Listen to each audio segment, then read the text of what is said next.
excited to be here.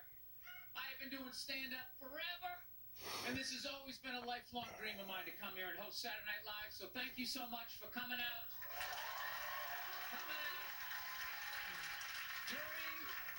During these difficult times, you guys all look like surgeons with your masks on. Makes me feel comfortable that you're wearing masks. I like people who wear masks. That's good. You're listening to the eggheads, the people we all cheated off of in high school, right? Keep listening to them.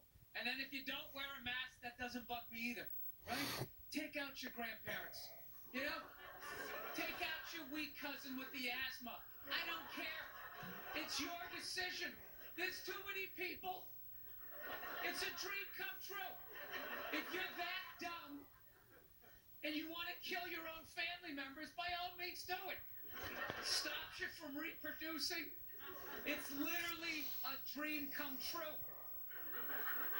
And speaking of dreams come true, did you see Rick Moranis got sucker punched on the Upper West Side?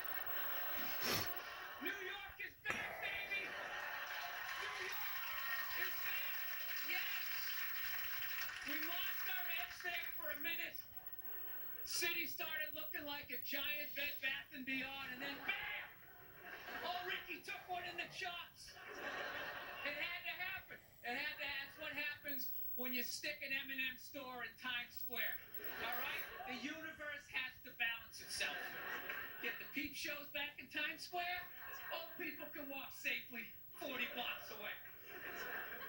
I don't know. I'll probably get canceled for doing that joke, you know? How stupid is that cancel thing?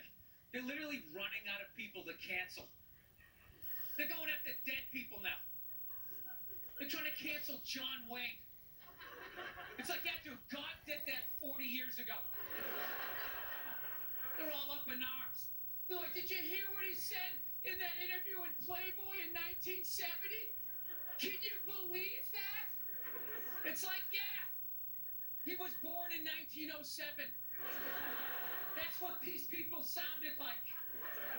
You never talked to your grandparents and brought up the wrong subject, and all of a sudden it went off the rails. Just keep making the cookies. Yeah, you don't bring up race or religion with your grandparents. Keep it simple. Anyway, I don't know. I guess my grandparents are older. I don't know. Plowing ahead. Let's talk white women here, shall we? Let's talk white women. The amazing your accomplishments over the last few years. I got to tell you, the way white women somehow hijacked the woke movement, generals around the world should be analyzing this. Just to refresh your memory, the woke movement was supposed to be about people of color, not getting opportunities, the at-bats that they deserve, finally making that happen.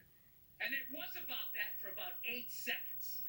And then somehow, white women swung their Gucci-booted feet over the fence of oppression and stuck themselves at the front of the line.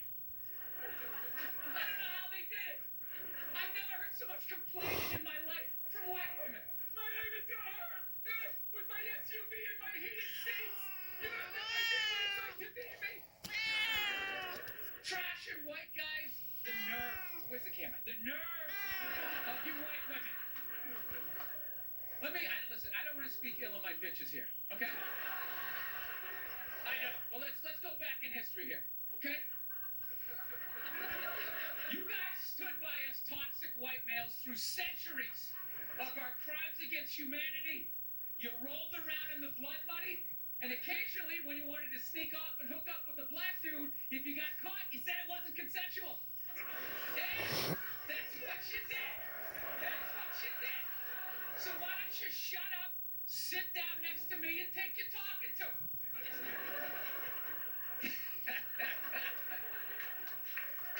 Thank you. So, I haven't been in New York for about a year. You know, I was here last year. I was shooting a movie. Had a great time with Judd Apatow, Pete Davidson, and all the guys. Yeah, had a great time. And I haven't been here in like 13 years, and I immediately noticed how extra crowded the city was. And I was getting all claustrophobic. What's going on? How much people not using safe sex and making all these babies, you know? So I finally walked up to this old New York door guy, and I was just like, dude, what's going on? What's with all these people here? And he was just like, oh, no, don't worry. He goes, it's June. He goes, it's Pride Month. And I'm like, what's that? You know, I'm 52. I never heard of it, right? They didn't have that when I was a kid. He goes, oh, it's Gay Pride Month. And I was just like, oh.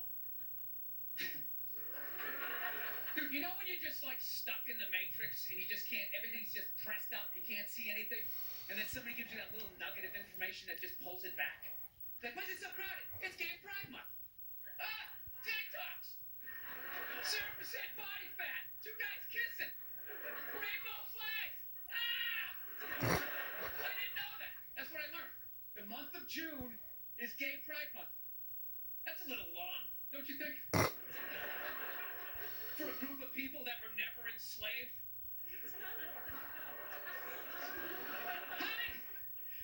How did they get all in June? The black people were actually enslaved. They get February. They get 28 days of overcast weather. Sun goes down at 4 in the afternoon. Everybody's shivering. Nobody wants to go on the parade. Look, yeah.